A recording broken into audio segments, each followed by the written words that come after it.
Hi friends, it's Melanie coming on here for this very timely Astro Weather video on September 3rd, 2024.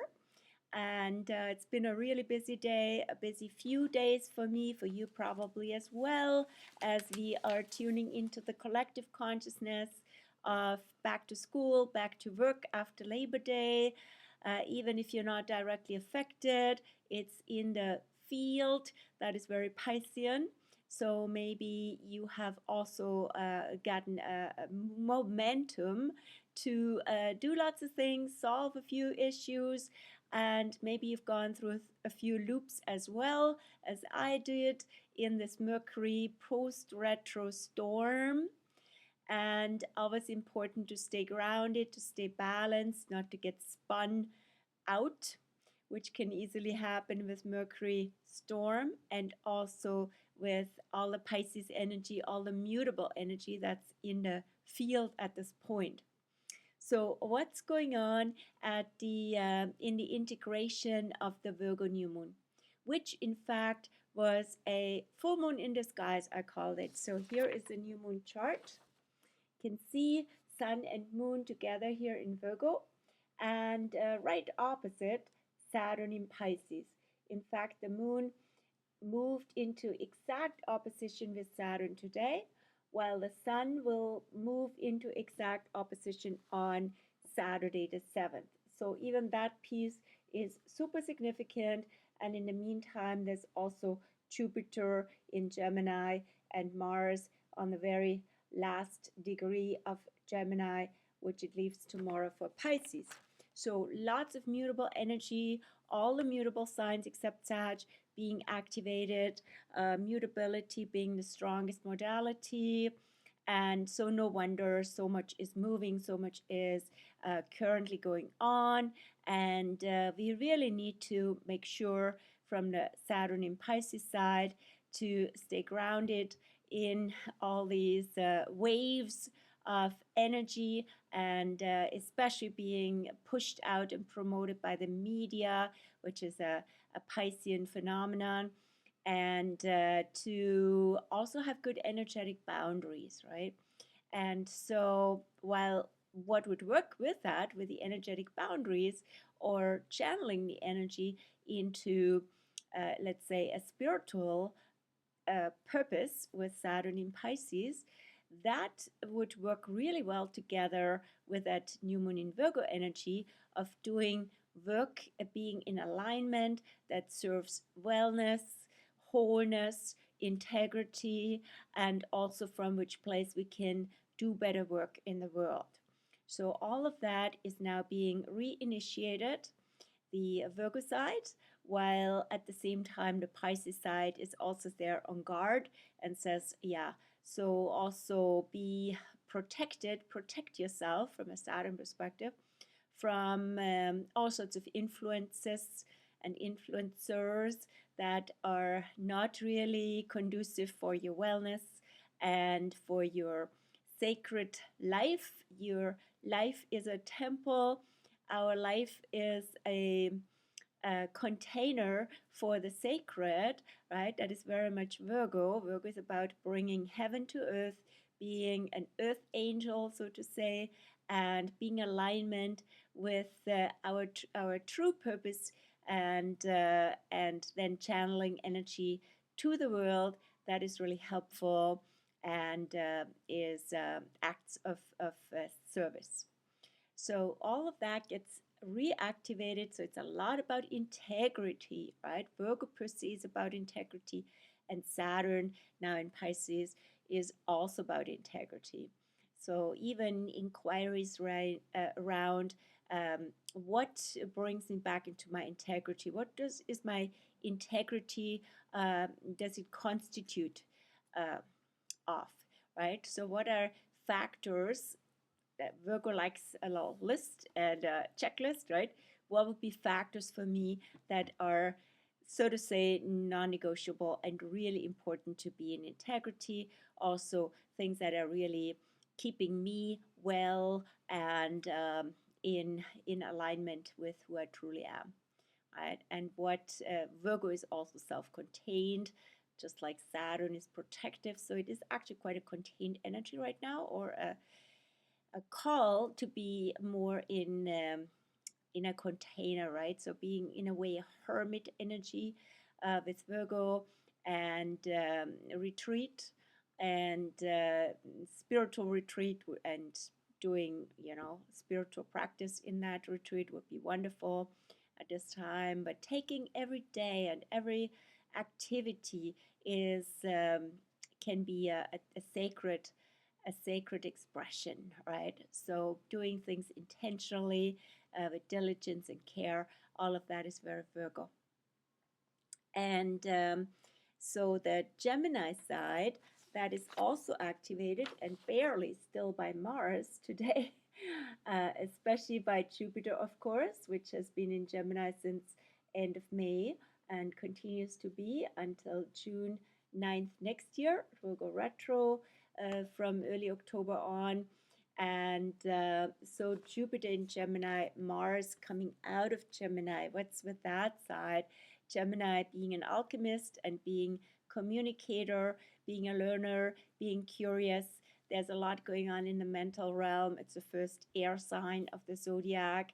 So there is, even from the Mars perspective, as if we hadn't noticed it, is so much controversy, so much debate, so much conflict is acted out on mental and informational levels at this point that create a lot of division, or strengthens the already existing division.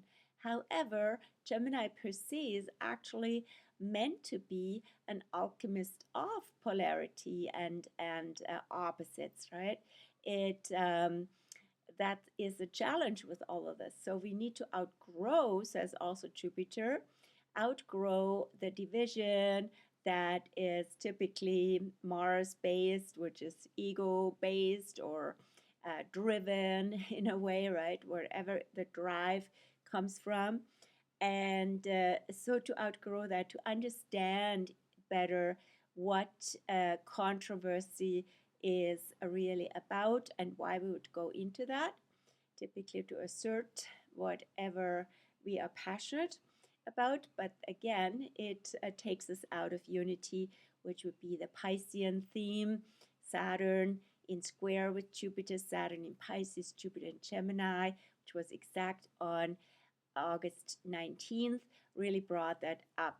This is one of the crises we're in at this point. It's the first crisis alignment of Saturn Jupiter since they started a new cycle, and they were conjunct at winter solstice 2020. They started a new 20-year cycle, and now we're having the first crisis in that. So the new cycle was all about, on the first degree of Aquarius, right, was all about our shared humanity, right? A new era for our shared humanity is starting on so many levels. And now, of course, it doesn't help if humanity is divided, right? And energetically, spiritually, we are one. So we are in this conflict between duality and unity, and that plays itself out in so many ways right now.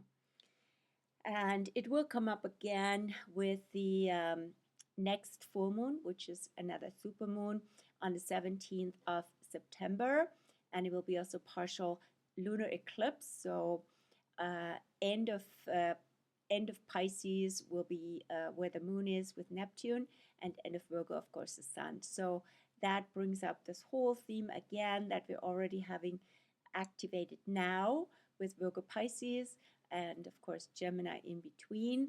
So yeah, we are now dealing with, apparently from the Pisces side, so much overwhelming themes that are all interconnected, that have ripple effects, that are entangled with each other, and they can appear quite chaotic, right? Quite the mess.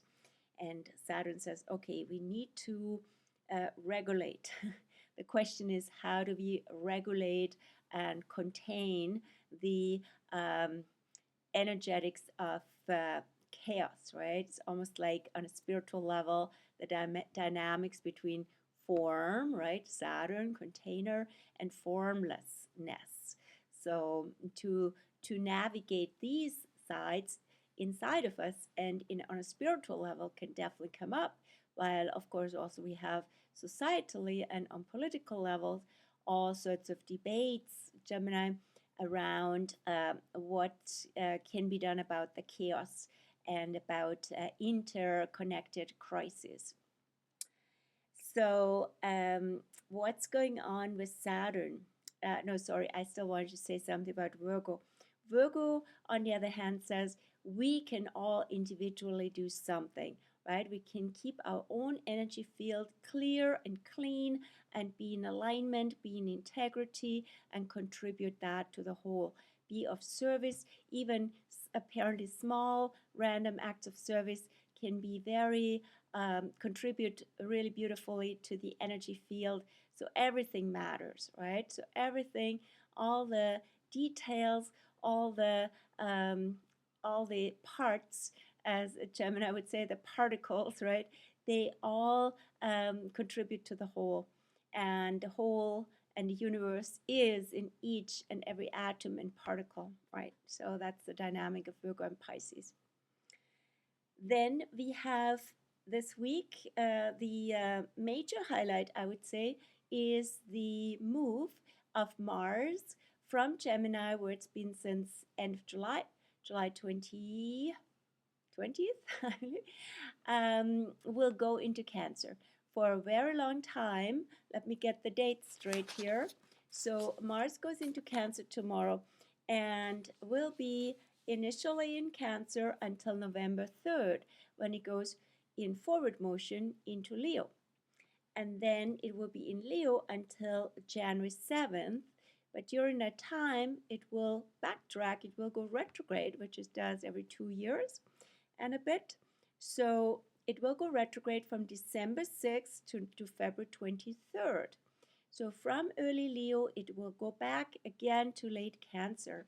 And then from February 23rd on, go forward again, end of Cancer, and continue to be in Cancer until April 18th. Okay, here we go. So quite a long time. So all in all, together with the Leo excursion, more than half a year. So like more than 7 months actually, right? So early September till mid-April. That's a long time. And so it seems like there's a lot that needs to be explored regarding this whole Mars in Cancer theme. And Mars is traditionally not happy in Cancer. It is exalted in Capricorn. It's best positioned in Capricorn, where the energy can be directed to outcome, to effect, to success, to having an effect, and really working on that consistently, persistently. It's like training, right? It's like training for something, being a mountaineer, being a marathon runner, and getting things done, right? With lots of work, but rewarding. Now with Cancer, the energy is not so consistent and so persistent, right? Because the energy is very much linked to emotions. Cancer is ruled by the moon. So there is this theme around, on a personal level, that our motivation, our energy, our drive, our even our health in a way, right? Our vitality with Mars can depend a lot on our emotions, how you feel about it all. And so be gentle with yourself, right? And also others. But it can be also an aggressive energy that is, and assertive energy that is very emotionally motivated, right? So depending on how you feel about something, whether you feel in a way associated, Cancer tribally, Cancer is very tribal. There can be really a clash between tribes, and that can play out in families. and also in bigger systems, right? So this is especially relevant, of course, for the Cancer countries of United States and Canada, and especially with the US elections coming up, super relevant phase to see how will the country channel this energy into a passion for the people and for the country and for families, children, right? So what would be the best choice in that regard also for the elections, right? So the choices come up in Libra, and especially end of Libra, when we have full moon on the 17th of October, the last full moon before the elections, and lots of people do early election anyway. So good choices that really support family, children, the country, and all of that comes up a lot with all of this. While at the same time, Mars will also go once into opposition with Pluto in Capricorn. Pluto is freshly back in Capricorn. That's also a big factor for this week because that just started on the 1st of September and goes on until November 19th. Pluto back in Capricorn. One last phase in this whole period since Pluto first entered Capricorn, 2008. And so this is literally the last wrap-up phase at the tail end of Capricorn, and it coincides with the countdown and hot phase and around the US elections again. What's going on with that? After that, of course, on October 19th, Pluto enters Aquarius for good until 2043, 44, so for the next 20 years almost, right? And so this is a big wrap-up phase. A lot of themes come up again for purging, for transformation that have to do with the old world, the old empire, and that can mean different things. It can mean like what really had its time, what is anachronistic now, what is not doesn't serve this current phase of human evolution anymore, has to go. And on the other hand, what is historically, that's also Capricorn, has to do with history and time. So what's historically beneficial and we want to carry over just in a transformed way into the new and modern, which is Aquarius, we need to retrieve that, right? So take the best and leave the rest. Take the best of history, of ancestry, of also end of Capricorn has a Virgo undertone again, right? Here's a connection. Taking the best of our capacities, our skills, our experience and expertise, and accessing that and contributing it to the evolution of humanity. The contribution factor comes in with Aquarius, right? So for now, it's about coming back into our own essence, into our own soul, into our own higher purpose, right? Again. Yeah, so there's this very grounding effect of Pluto back in Capricorn, the Virgo new moon, and even Mercury going into Virgo on September 8th. Now, fully, because before in this Mercury pre and retro phase that we've had, Mercury has been going forward, backward, forward in Leo to early Virgo, back to Leo, and now recently forward again fully from since August 28th on, going direct, and now entering also Virgo fully from the 8th of September until September 26th. So there's been already quite a process with the Virgo side, but now we can bring the learning effects of Mercury retro into more practicality, right? So with Virgo, it's like, what is reasonable here? What is practical? What have we learned? What have we shed also? with Mercury retro mostly in Leo, what have you read? What have you shared regarding ego, regarding drama, regarding yeah, too much orientation towards the self in a not so great way, and how can we actually focus more on service, or like self also meaning like mm, celebrities, right? Not just ourselves, but individual people who are on stage and get all the attention, right? So it's not so much about the attention or who's the star, but actually who does and how do we do the work best, right? That is the Virgo side. So this comes out from the um, Virgo component of Mercury when it re-enters. And let's look a bit at the decanate we're in right now, which is the second one, the second 10 degrees of Virgo, September 2nd to 11th. We're in the center of Virgo, which has a Taurus undertone. And that combination has to do with doing the work that we value and that we enjoy and that is valuable, right? So joy and service in combination, and it also coincides with when you think of early September with work in the garden, right?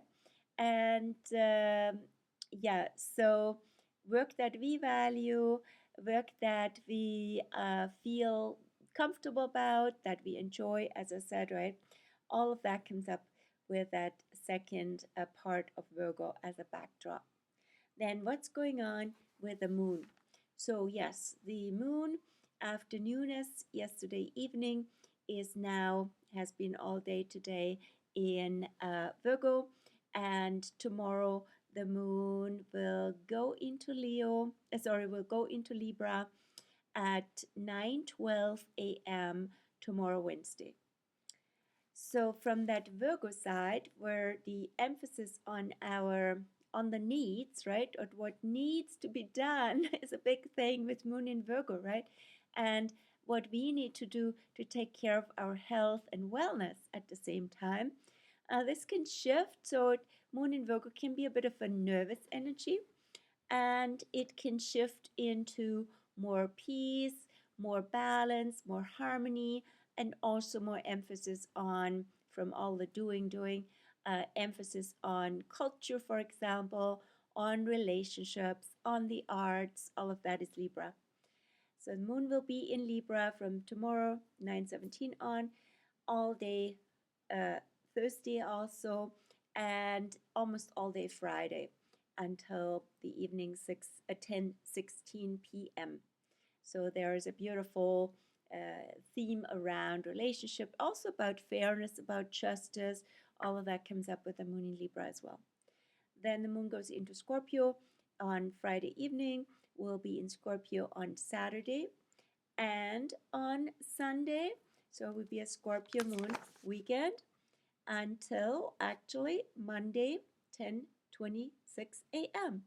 So quite a strong Scorpio phase for the moon over the weekend. So that can be sometimes with Scorpio things can get challenging, especially when hidden stuff, when shadowy stuff, when repressed emotional energy comes up, or also when we go into power dynamics. Right, so don't get trapped in the dark um, rabbit holes, right, with Scorpio. And it's a good time to process what has been lingering under the surface. For that, it's great. It's a wonderful time for purging. I really like actually the Virgo Scorpio combination as spa, right, for that, because Virgo is health and wellness oriented, and Scorpio also helps purge and transform the energy and eliminate even, right? So yeah, while at that time what can get a bit challenging is the moon in Scorpio in combination with Mars in Cancer, right? Because Cancer is ruled by the moon, and Mars is not comfortable in Cancer, nor is the moon comfortable in Scorpio. So we have that combination on the weekend. So that can bring out some clashes with people, especially with family or with people whom you're close to, and you have emotional bond or even emotional dependency with, which is never a good idea in the first place. But things come up there that usually can get ignored, right? Let's put it that way. And then thankfully Mercury goes into Virgo on Sunday evening, so that can help, or almost midnight. That can really help help with communication, help with the mind to be more practical and resolution oriented towards resolving issues, right? So, and be a bit more rounded in that regard. Then the moon will go into Sagittarius on Monday the 9th, 9/9 at 10:26 a.m. We'll be in Sag all day Tuesday and Wednesday until Wednesday evening, the 11th. That goes a little bit ahead now, but for the rest of this Astro week, the moon in Sag, and then naturally being a half moon because it's a square from Sag to Virgo. And so that, again, very mutable energy. And since, as I said before, there's naturally nothing in Sag right now, but all the three other mutable signs, Gemini, Virgo, and Pisces. So when the moon fills in that as well, it can create a lot of momentum, which can have to do with what is the path, where is the direction, what is right, what is wrong. So there can be a lot of energy in that field. Yet at the same time, Sagittarius has to do with the heart. So if you come to your heart and find your truth there and your direction, that is really comes from a loving place, that's the way to go. I'd like to end the Astro weather video here. Of course, there could be always so much more could be said, but you can also read up the whole more comprehensive description of these energies in my Astro News blog. I will post a link to it below. So I have several blog articles for all these shifts, especially recently posted Pluto back in Capricorn, also Uranus now retro, and the Virgo new moon. What's to come is Mars going into Cancer and Mercury back in Virgo. So it is a busy week, a busy time right now. And I hope you're navigating these cosmic currents really well and enjoying the ride. And I see you again in real life, or you see me here on the video next week. Take care. Have a good one. Bye.